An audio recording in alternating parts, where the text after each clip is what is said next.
welcome to the North Cap Masterclass, a series of talks wherein you get to listen to eminent thinkers, scholars, and leaders sharing their perspectives on what's going on in the world and what it means for you as future professionals.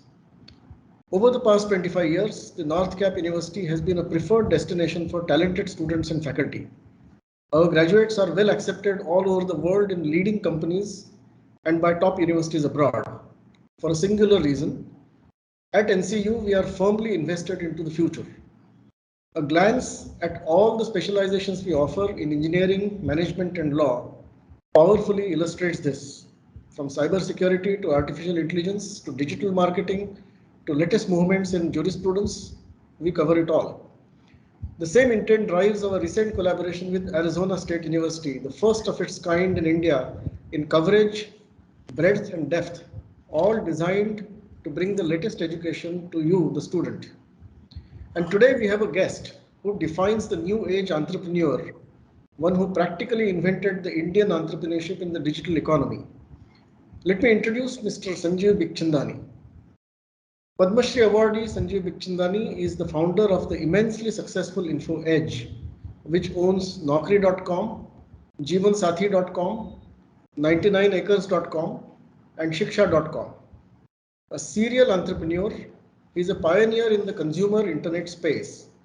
He is an investor in unicorns such as Policybazaar and Zomato, and co-founder in Ashoka University.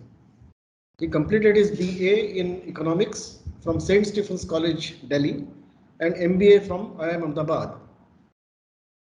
Today we will chat with him to listen to his journey, his perspectives, and his insights into the opportunities that exist today. We will do this for about 30 to 35 minutes. Once you have followed what he has to say, you may write in your questions for him in Microsoft Teams chat, and I'll ask them on your behalf. Sanjeev, welcome to the North Cap University. Thank you, Milind. Thank you so much. Let me begin by asking you about your journey.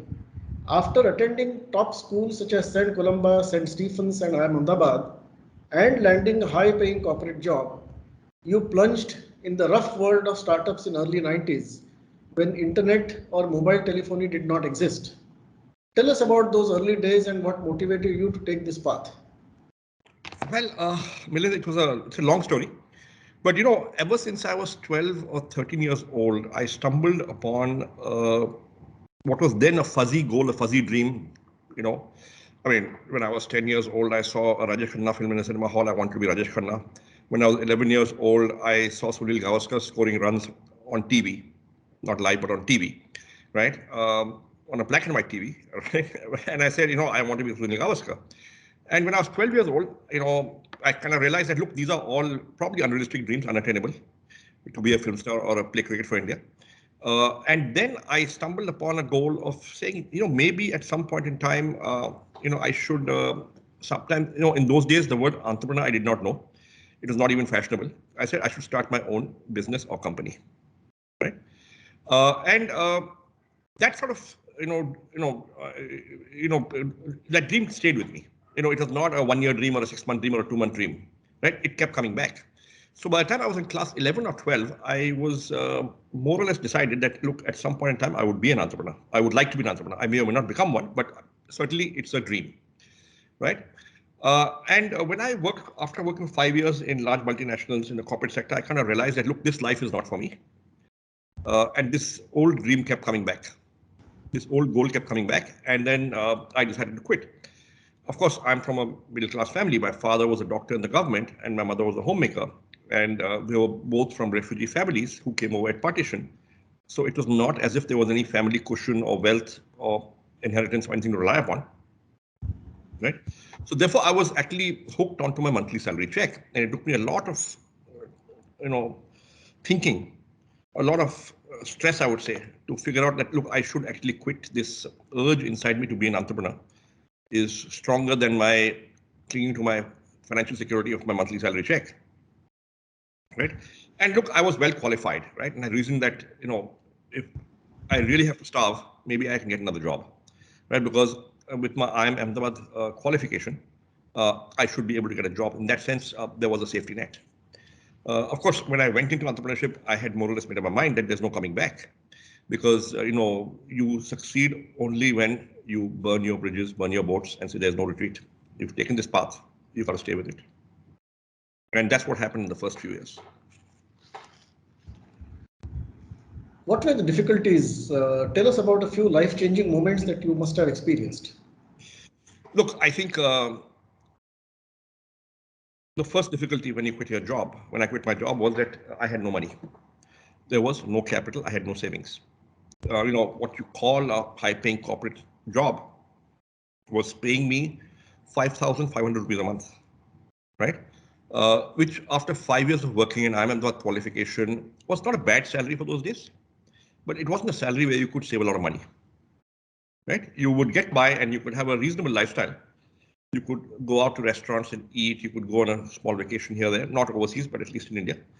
But you were essentially spending, I was spending what I was earning, right? I didn't have savings. And therefore there was no capital. So I had to start with 2,000 rupees. We started the company with 2,000 rupees, right? And we had to produce and write products and services where customers would pay us in advance. So we could actually sustain the company and pay salaries. Although in those days we didn't have a large headcount, we just had 2 or 3 people, junior people. But even for that, we had to get some money coming into the company and also to meet operating expenses. So, that put more pressure on us to produce products that our customers, our clients wanted and were willing to pay in advance for, and which is what we did. And, I think bootstrapping like that with not enough capital actually instills a lot of discipline in you. You become frugal, capital efficient, you become more customer focused, you work harder to do more with less. And these are all good lessons to learn early on in life. Something that's commonly used as a pejorative, jugaad. But jugaad is something that I guess all startups have to do. Well, actually, Jugaad got respectability the moment Harvard began to study it. And they produced papers and books on Jugaad. And Jugaad was given a definition: low-cost improvisation and innovation popular in India. Right? And now, the moment Harvard picks it up, Jugaad becomes a strategy and not a pejorative term. So Jugaad is now considered good as long as it's ethical. So what is primary in a startup? Is it the idea itself? Is it just execution and the idea is secondary? What would you say? No, I think it's both. But look, what I believe is that successful businesses are built on deep customer insights. Right? Deep customer insights about what? About an unsolved problem that the customer is facing. So if you solve someone's unsolved problem, you won't have to sell, he will buy. And hopefully he'll pay you a price that's higher than your cost because you're solving a problem for him. And there's a genuine need. So I think the key is to focus on customers. So I'll give you two, three. I have many stories, but I'll give you two. I'll just give you 2 stories in the interest of time. One is where the idea of Naukri came from. It's been fairly well documented, and some of the people listening in today and watching today may have read it. So I used to work in a company that is now called GlaxoSmithKline, then it was called HMM. It was a consumer marketing company. I was handling the brand Horlicks, right? And there were 7, 8, 9 of us, maybe a number of people, maybe half a dozen, who the junior marketing team, who would sit together in an open hall, which meant that I could see what my colleagues were doing and I could hear them on the phone. And I observed that when the office copy of Business India came in, everybody would read it from the back. The reason being that there were in those days 35 to 40 pages of appointment ads at the back of Business India. It was the number 1 appointment advertising medium for managers, right? And very often my colleagues just read the ads and pass on the magazine. They would not read the articles. And then they would start discussing, there's this job going here. What do you think? And, and I realized that jobs are a very high interest category of information. So 6 years later, when I saw the internet for the first time, right, it had just come into India, I figured, why don't we simply take all jobs from all newspaper ads around the country and put them all in one place and keep them live for a month? Because jobs are a high interest category of information. So it was the insight that I got 7 years ago that I used over here. That jobs are a high interest category of information. अगर आप सारे jobs डाल दोगे, तो traffic आएगा without advertising. We had no money to advertise anyway. There was no venture capital in those days. And that's what we did. We got 29 newspapers from around the country into our office every week. wherever there were appointment ads, and we would have data entry operators input the jobs in our structure in our own words. And we promised 1,000 jobs live any point in time, right? And this got traffic. And that's how Naukri started, based on that customer insight. So did we execute? Yes, we executed. Were we good people? I like to believe we were. But at the bottom of all this was a customer insight, which ensured that we built a traffic magnet. Right? We created something that people wanted. We hit a hot button. Right? Second story I want to tell you is about Zomato. When I met Deepinder Goyal for the first time, they were doing 1 lakh a month of revenue. They had not raised any capital. It looked like a small business. Just restaurant listings, 3 cities, right? But I was using the site, and so was Hitesh Oberoi, my co-founder. He was using the site as well, right? And we both liked it. At that time, there was no app, it was only a site. And we liked it because it had the menu cards of all the restaurants. There were several other sites, but they did not have the menu cards. They had reviews, they had photographs, they had addresses, they had all those things. But only Zomato, which was then called Foodie, was a site which had an encyclopedic aggregation of all the menu cards of all the restaurants. So it basically meant that you could see the dish, see the price, see what's available where, and then decide where to go and eat. It was not a home delivery thing that time. It was a going out and eating thing that time. Right? And so I reached out to Deepinder and I met him and I asked him the idea kahan se aaya. And he told me a very interesting story. Right? He used to work in Bain Consulting after IIT Delhi. In Bain Consulting, there were maybe 50 or 60 people working, mostly young, mostly male, many living away from home. Basically, it meant they wouldn't bring lunch to office. Right? Consulting had long working hours, so you ended up having 2 meals a day in the office, lunch and dinner. Often at a cafeteria, but they wouldn't serve food, but you could bring your own food and eat it. So to make life easy for the employees, the admin team had aggregated menu cards of all restaurants that would deliver there and put them in a file folder. Right? And Deepinder said, 1 बजे line लग जाती है, मेरे को 20 minute लगते हैं access that file, फिर 2 minute लगते हैं देखने के लिए, फिर I decide and I order, then 45 minute बाद फूड आता है. So it's a pain. One weekend he came in and he scanned all the menu cards and put them up on his personal page on the office intranet. 4 days later, the IT infra guy came to him and said, man, what have you done? How come 98% of the internal traffic is going to your page? And he said, that's when the penny dropped. That look, this is aggregation of menu cards is value, not just for me, but for everybody. So on weekends, with his boss's permission, he began to go out to work on a personal project. He went to restaurants and just picked up menu cards. When he had 800 of them all over Delhi, NCR, he launched Foodie. It got traffic immediately. And that's when I discovered it. And Hitesh discovered it. And so basically this idea was based on a customer insight that led him to believe that aggregation of menu cards has value, just as I learned that aggregation of jobs has value 15 years before that. So I think the team is really important. I think execution is really important. But even before that, we look for evidence of natural traction. इस site के app पे download हो रहा है, traffic आ रही है, people are using it without having to advertise, and this traffic is growing. It means you hit a hot button. कुछ आप कर रहे हो जो लोगों को चाहिए, तो बिना पैसों के आपके पास ट्रैफिक आ रहा है. आप कोई अनसॉल्व प्रॉब्लम सॉल्व कर रहे हो कई लोगों के लिए, and that's what we're looking at. What does it take to discover these consumer insights? We have to spend a lot of money on market research, or? So market research बाद में आता है. That is what MBAs and professional managers do when they work for large corporations. They hire MR firms and they outsource the specialists, and then they actually believe those reports. Sometimes they're wrong. I think there is no substitute for personal observation, personal experience, personal interaction with customers.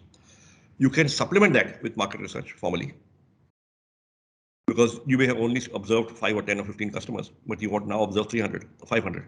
You may have observed them only in Delhi, but you may want to get a national feedback. So before market research comes your personal interaction, experience, and observation, in my view, especially if you want to be an entrepreneur.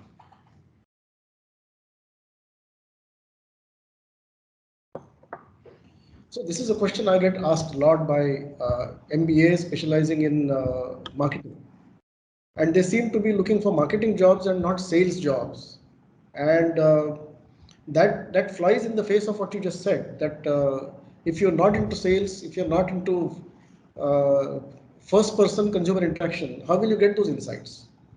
So sir, दो चीजें हैं.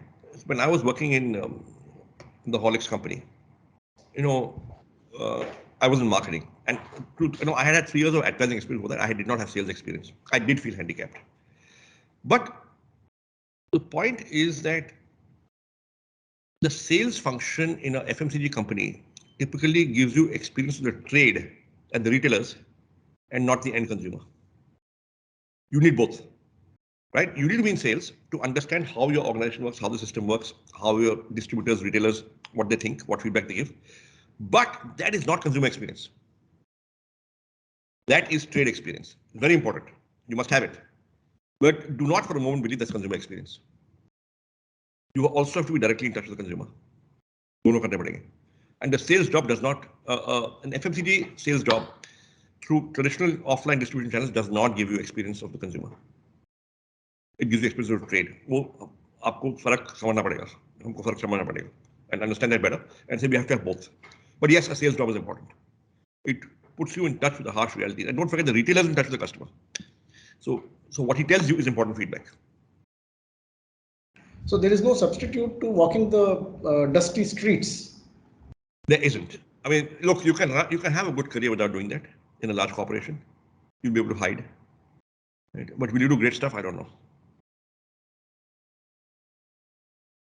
Large corporations hide all sorts of flab and incompetence, especially in boom times. Right. Most startups we see are struggling to survive and very few grow. What could be the reasons? What should an entrepreneur should watch out for? I think it goes back to what I said earlier, focus on the customer. See, funding is important, team is important, competition is important. But first focus on customer, then focus on your team, then execution. Now to execute, you need financial resources. And if you get money, it's great. But if you don't, you should still be able to somehow do it. So always it comes back to consumer, customer, the person. And people, yeah. And the person, the customer is also a person, right? And your people are also persons, your team. Yeah. So ultimately, all business is people's business. So how do you build a good team? When you look for people in building a team, what qualities do you look for?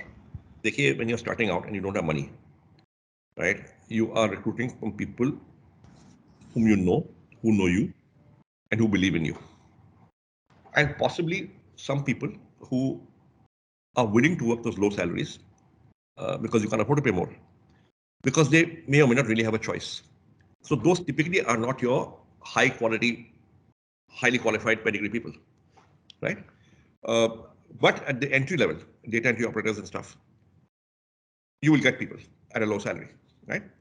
Now, having said that, uh, in the beginning, you need to recruit missionaries, not mercenaries. People who believe in you and believe in what you're doing, and whom you're able to sell your vision to. Fundamentally, the greatest quality of an entrepreneur is the ability to create trust across the table with your customers, with your co-founders, with your associates and employees, with your investors. If you are able to create trust across the table, your chances of success go up manifold. Right? And to create trust across the table, you fundamentally have to be trustworthy. Right? Now, being trustworthy is not a trait you can acquire in a college, sir, through in the classroom in a college. It's a growing up thing.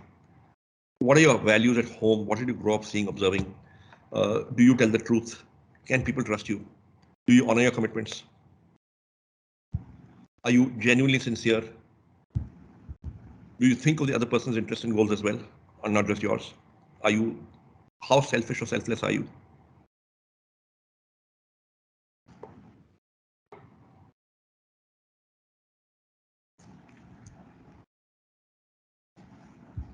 Now, most of your ventures have been around the idea of tech-based platforms, and I think I'm right in saying that you're probably the first to think of a business potential of a internet-based platform or e-marketplace as intermediating entity between buyers and sellers. Today, it seems to be We are a not alone, sir. Actually, to be honest, there were some others who started at the same time. I think India Mart started a year before us, and full marks to them. I think, I think the matrimonial sites, Shadi, Bharat Matrimony, and Jeevansati came just a year after us, or maybe around the same time, right? So, पांच छह थे who still survive, who started then. So I would not take sole credit for it, sir. but you're in the I can say you're part of the early wave. Yes, sir. In India, yes, sir. And now this seems to be a mature idea for a startup. Many startups we see around are essentially thinking of platforms still.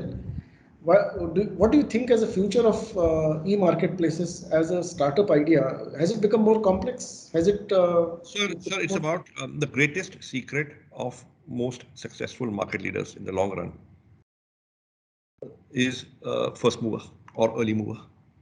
So if you go in late as a Me Too, it gets harder, sir, because marketplaces tend to be winner take all businesses.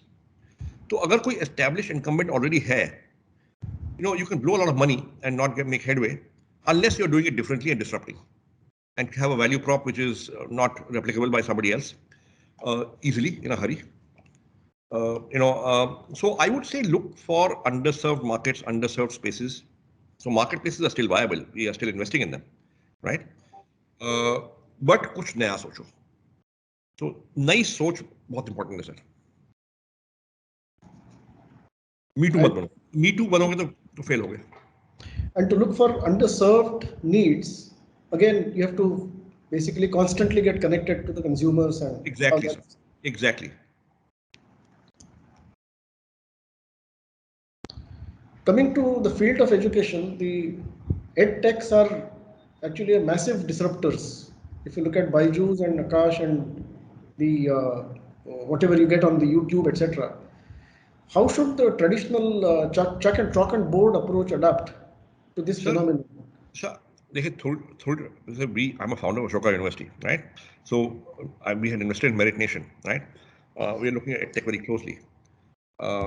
I have been a teacher myself, sir. One of the, early on, sir, in 1990, when we were starting out and I could not take a salary, I began to teach at management schools all around Delhi as a visiting faculty on weekends just to earn some pocket money, sir. And I became proficient and I began to love it and I became highly regarded at teaching, right?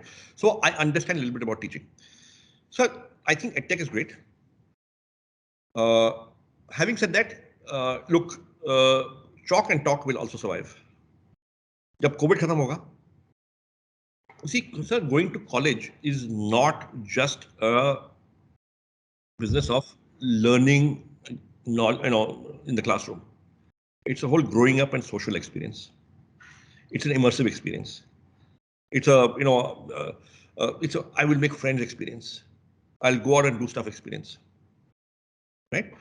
That cannot be done with just you and the laptop screen. Okay अभी Covid आ गया है तो हम घर पे बैठे हैं तो हमको अडेप्ट करना पड़ा है सो हाइब्रिड मॉडल चलेगा sir I mean edtech is here to stay but will it kill chalk and talk my answer is no because human beings will not change. Man is a human being is a social animal, and therefore education has to be a social experience where you're meeting people. Does this mean the university should change some of it as they move to hybrid? Sir कुछ चीजें change होंगी आपको but then that may also give you opportunity. For example, if you are able to broadcast what goes on in the classroom, you could, and make it free, right? You could get students all over the world, especially you archive the content. Of course, what I also believe is that teaching is 50% theater, right? You have to grip the attention of the class. You have to make class engaging as a good teacher, right? And the teachers who are good at that end up being more popular. They end up achieving more. as teachers, not as researchers. Research is different, sir. And therefore that will become even magnified in a free market if you're broadcasting your classes free of cost. Okay, so even teachers have to adapt, sir, to the camera, because it's not just knowing the stuff and putting it across, it's putting it across in a certain manner, because teaching or in me is 50% theater. So teachers have to be camera friendly. Absolutely, sir. They have to be camera friendly. They have to, they have to engage the audience. You see, it's one thing to write a news in the newspaper. It's another skill to read it out in front of the camera. जो TV और print journalism में अंतर है, वही teaching in a closed classroom of 40 students or broadcasting yourself in a free market around the world, and therefore being open to competition from 5,000 other teachers of the same subject around the world, where at the click of a mouse, users will either come to you or go away from you and go somewhere else. ये सब सोचना पड़ेगा sir. So teachers are performers, and then knowledge givers. Well, no, they are knowledge givers, and the better you perform, the better knowledge will be absorbed by more people. Right. So the foundation is knowledge. Performance is like sales and marketing, sir. पहले product सही होना चाहिए. सही बात है. EdTech, what are the difficulties in raising capital? Is it easily available today? Yes and no. Okay. So it's a contradiction. देखिए, early stage में आपको angel money मिल सकता है. The people you know, you're probably qualified, you've got a decent idea, you built a reasonable product, right? If you do all of that, right, you will get angel money. Right? Angel money means 1-2 crores, 3 crores, maybe 50 lakhs, right? Beyond that, you will be going to institutions and family offices, but usually institutions. Now, institutional investors will have a much more rigorous screening. So between angel money and Series A, there's a cut. Not everybody who gets angel money will get Series A money. And between Series A and Series B, there's a bigger cut. So at every stage, there's a cut, right? But at some point of time, if you've built a moat and a niche, you will have an abundance of capital, because everybody wants to invest in you, just like everybody wants to invest in Baidu right now. So there's an abundance of capital, and there's also a shortage of capital. For some, there's abundance of capital, some there's a shortage of capital. Depends who you are and what you achieved. Do you see any challenges in the consumer space as far as internet is concerned? Sir, challenges हमेशा रहते हैं. Okay, challenge of competition, challenge of consumer, challenge of raising capital, challenge of execution, challenge of getting talent. Sir, challenges हमेशा रहते हैं. हमारे पास भी थे, अभी भी हैं, जब हम चालू हो रहे थे. Nature may change, texture may change, the amount of money at stake may change, the size of market may change, but the challenges remain.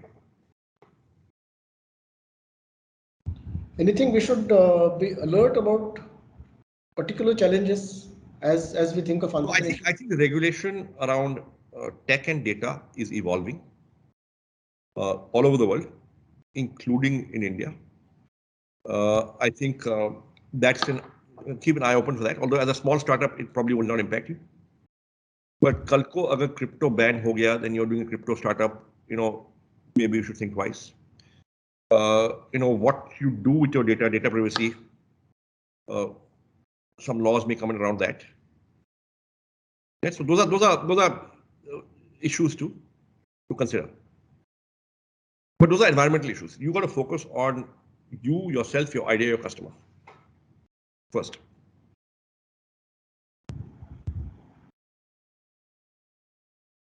Is it a good idea for a student to take a good degree, work in corporate for some time, and then switch to? That's what I did. And it helped me. Now, but there are stories on the other side. Bill Gates dropped out of college and did a startup. So did Steve Jobs. So did Mark Zuckerberg. So there are examples of all sorts of different cases, right? Personally, I believe I was not ready to start a business until I had some work experience, and therefore I did not feel capable, and therefore when I felt capable, I did it. It's about your own special circumstance, and what your goals are, what the opportunities are in front of you right now. But in general, as a risk-averse person from a middle-class family, I felt it important that my qualification must be a safety net. And so I did it after 5 years of working. Your ultimate safety net is your biodata. Absolutely.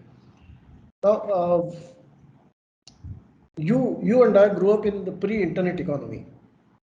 Our challenges were different. The skills required to survive and grow in that era were different. Today, the student is living in a what I might call Instagram era. Quick content and sound bites. Does the student today require different skills to survive and prosper?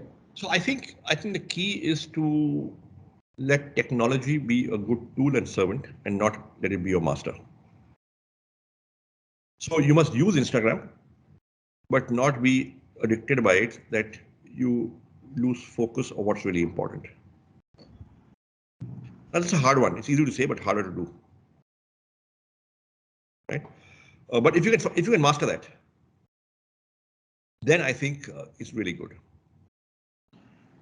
I mean, for example, students consume content not from print but digital. So the readership. I have stopped reading the newspaper actually. I just last 3-4 साल मैंने अखबार पढ़ा नहीं है. But I'm in touch with the news, sir, because I see it digitally, the same article, right? Which isn't so good for the newspaper industry because their ads become less effective, and the main ads are in print, right? If a lot of people are like me, and I think the next generation is like that. So I think you're going to see a churn even in the newspaper industry, even in the print news industry. And how on earth can journalists get paid salaries unless there's money from advertising, unless you get digital advertising? Enough of it. So all industries are being disrupted by technology, sir. But you as a user of technology, sir, the students, have to learn to make it a tool and a servant and not their master. Sanjeev, what would be your advice to a student especially when it comes to reading books? So even book reading is a dying habit, sir. It's a dying habit. It's a dying habit, sir. Well, okay, so I used to be a voracious reader. Mera kam ho gaya. So I'm talking about myself, right? And that's largely because of the demands on my time. I typically work 12-14 hours a day, and up to work from home, so there is there is no demarcation between personal space and workspace because I'm working from home even now. And I do think, but I do make it a point to try and go through some books. There's always a book on my table, and I leaf through it. Although I can't remember the last time I read a complete book from end to end. Maybe a year ago, right? But look, there again, those who are starting out in their careers and going to college, I think book reading is really important because the kind of depth you get, and the nuance you get and understand about an issue, you only get from books. Right? You don't get it from Twitter, you don't get it from WhatsApp, and you don't get it from Instagram. So all these three media are great for shallow knowledge on many more things than you would likely, and a book will give you deep knowledge on one thing. And I think in life, it's important to be a generalist and know about many things, but it's equally important to also be a specialist, where in a few areas, you have deep knowledge, and deep knowledge किताबों से ही मिलता है. So how did your idea of Ashoka come about? It's probably the first private university focusing on liberal education and not STEM. Yes, we saw a gap in the market, underserved market, same old thing. We said India में already 4 Indian colleges हैं. 3,000 management school हैं. So there are enough people trying to solve that problem. What is the problem that nobody solved, but that's an important problem to solve.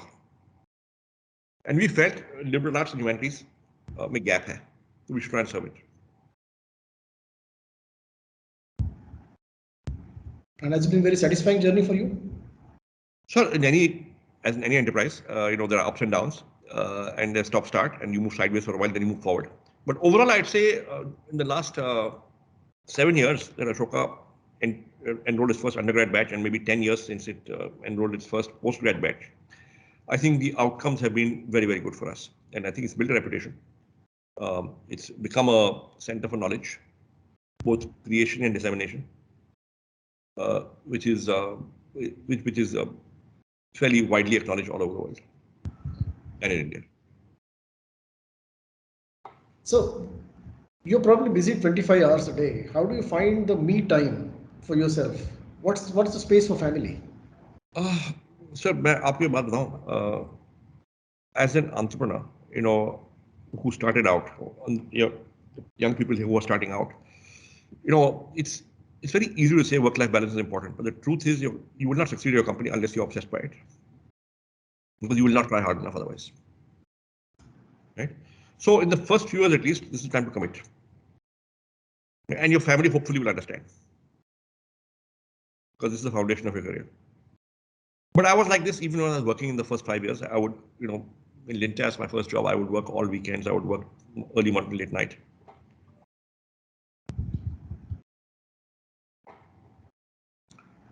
So before I open the questions to the students, what are the 3 key lessons for young students or young entrepreneurs that you would like to? I think the first thing is to be industrious, which means committed and work hard. I think people underestimate the importance of commitment and hard work. And, it's much more glamorous to be brilliant.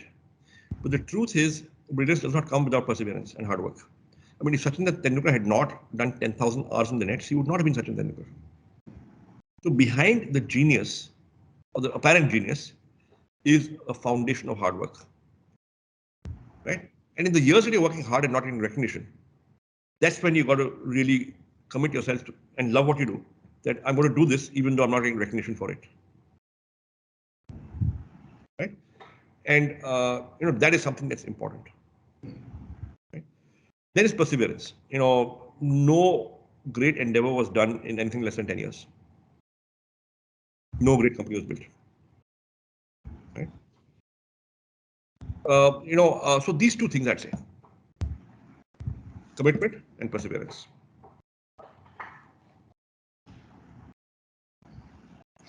That's been illuminating chat.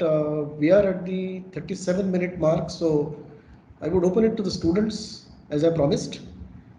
The chat is open now, students. You can type in your questions and we'll take them in some order. Okay. We have the first question from Divyanshu, how to handle demotivating factors like peers, dependents, financial debts, competitors, etc. देखिए, peers, so obviously you have to have an independent mind, right? That's why you become an entrepreneur. If you have an independent mind, it means that I will do something which nobody else is doing. And if you're clear about that, you will not bother about peers. Number 1. Number 2 is now dependents. Well, I presume all of you are young and therefore you don't have too many dependents. You are a dependent right now on your parents.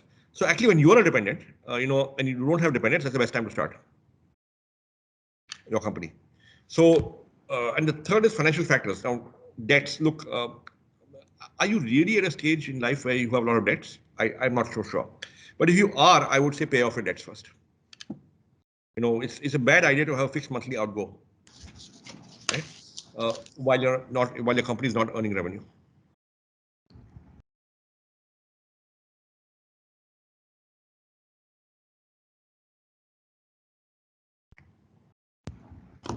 This is a question actually students ask me a lot.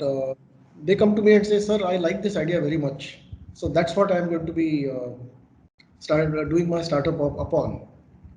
When I probe further, it's basically a liking for the idea, a fancy. Yeah, so therefore, the idea has to withstand the test of time and commitment. The moment the idea is translated into hard work, that's the first test of commitment. आप ऐसा करो, आप 20 customer से मिलके आओ, ये 50 सवाल पूछो सबसे, खुद मिलो, आधे तो वहीं खुश हो जाएंगे. They don't like the idea that much to actually put effort behind it. Right? Now, if you can pass that test, in those 50 conversations with prospective customers, you would have learned something and your idea would have been modified. Right? And then you may actually want to do something. And that's a good idea. So I think you got to put the idea you have to two tests. One is a test of time. Does it still look good 3 weeks later to you? Or was it a passing fancy? Number two, does it withstand the test of hard work of going and meeting 50 customers? If you pass these two tests, then maybe you're onto an idea.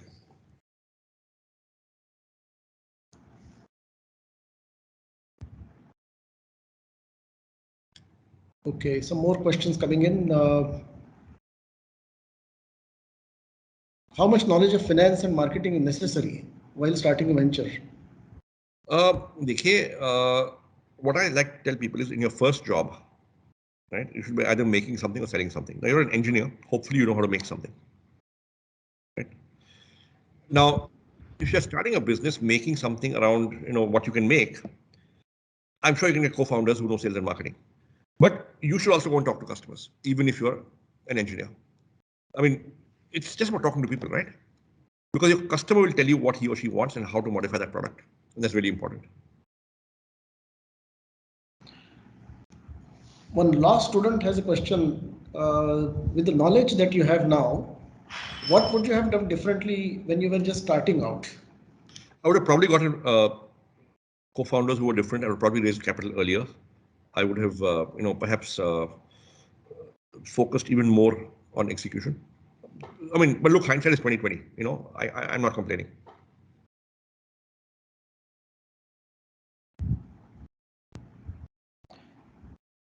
Akshat is saying the age-old notion of do not chase after money, but be indulged in the process without expecting.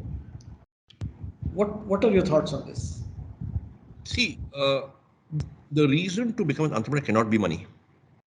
Because the fact is that in most cases, entrepreneurs don't make a lot of money in the first few years. They struggle financially. Right? So if your main goal is to make money, then you'll probably quit in the first 2-3 years and therefore you'd have wasted your time. Okay. But if your main goal is to, sort of do something differently which your customers like and build a successful enterprise, at least which is at least surviving, right? Then hopefully you'll build something over 8, 10, 12 years where towards the end of that period, the last 4-5 years, you will be making money.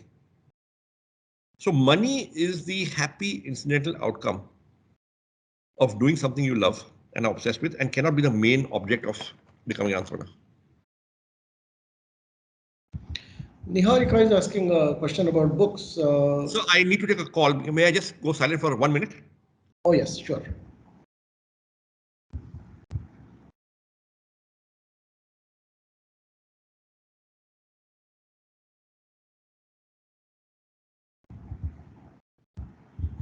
Sorry. So Niharika has a question on books. Should we book, is online reading books different from paper reading? What do you recommend? I'm old-fashioned, old school. I have not yet got a Kindle. Okay. Therefore I'm partial to offline. But look, I mean, you can read online. My daughter reads online and she's okay with it. Virendra believes that in India there are huge obstacles to starting a new business. And that's excellent because those are called barriers to entry. So अगर आपने चालू कर दिया, right, and successfully, then competition कम होगा because the next guy will also face the obstacles. So glass can be half full or half empty, depends the way you see it.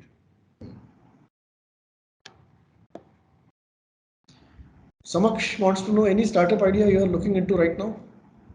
We keep looking, but they're not my ideas. We keep looking at investing in other people's ideas. And good ideas can come from anyone and anywhere, which is why we began to invest. And some of them worked out fairly well. So Yeah, no, we're not planning a new startup on our own. Sanjeev is saying, should we work for recognition or should we work for work itself? देखिए recognition बाद में आती है, पैसा बाद में आता है. शुरू में you work for work itself. If that work does not to your liking, then maybe you shouldn't do it.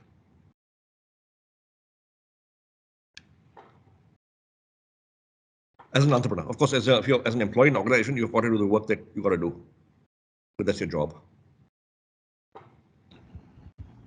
Parth has this dilemma: what to do if you are willing to do something you wanted the most, but everybody is saying you can't do it and demotivates you down and breaks you. नहीं देखिए, I think first of all, entrepreneurs need supportive friends and families, right? Yeah. You've got to evaluate the criticism and figure out is it valid or not. And the best way to figure that out, I mean, when I started Naukri, I went to a number of friends who were in the recruitment business. I said, what do you think of this idea? Before I started it, and they said this is a lousy idea. Right? I started it anyway because I had the customer insight. If you're guided by customer insight, right? If that's that becomes your inner voice. And the people who are criticizing don't have the customer insight, then the criticism may not be valid. So go back to the customer. The only truth is the customer. So Sonika is saying, if the work is boring and a burden and you are bound to it. देखिए, a lot of work that you will have to do will be operational, will be drudgery, but करना पड़ेगा. Everything is not strategy. Actually execution और कोई करेगा. Execution is not glamorous work. Execution is drudgery very often. But ये करना पड़ेगा. Because without execution, you don't achieve anything. Just an idea does not work. Yogesh wants to know how to advertise business with low budgets. Use ingenuity, what Milind referred to as jugaad. So शुरू में हमारे पैसे नहीं थे. What did we do? Right? We didn't have a PR agency. What did we do? We went and bought a book called the INS Handbook, Indian Newspaper Society Handbook. वो handbook में there were the names and addresses of all the offices of all the print publications in the country. So we put that in a database, and we had a mailing list of maybe 2,000 editors, regional editors, executive editors, all sorts of people, right? And we used to write our own press releases every 2 weeks in a newsy manner, right? And we used to send it out to people, just mail it out.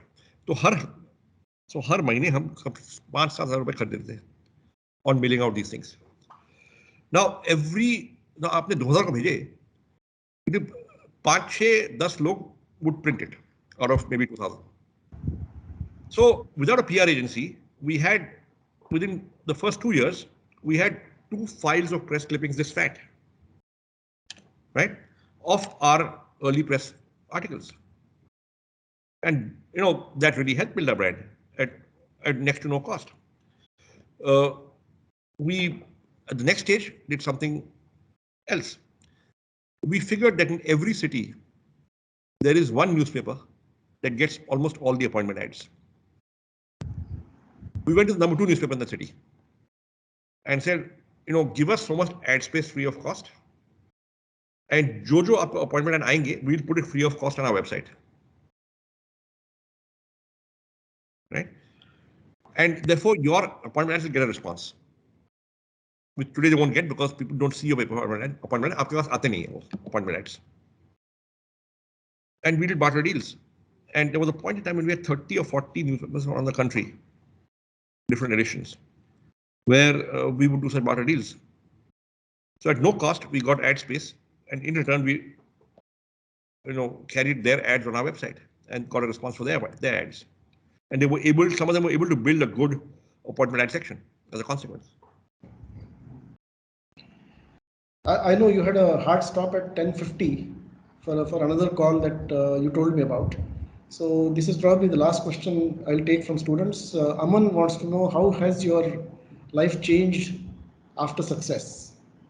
I think success is not an event, right? It's a process. It's a daily thing, right? And so actually, if you're always working, you don't ever feel successful because tomorrow's another day.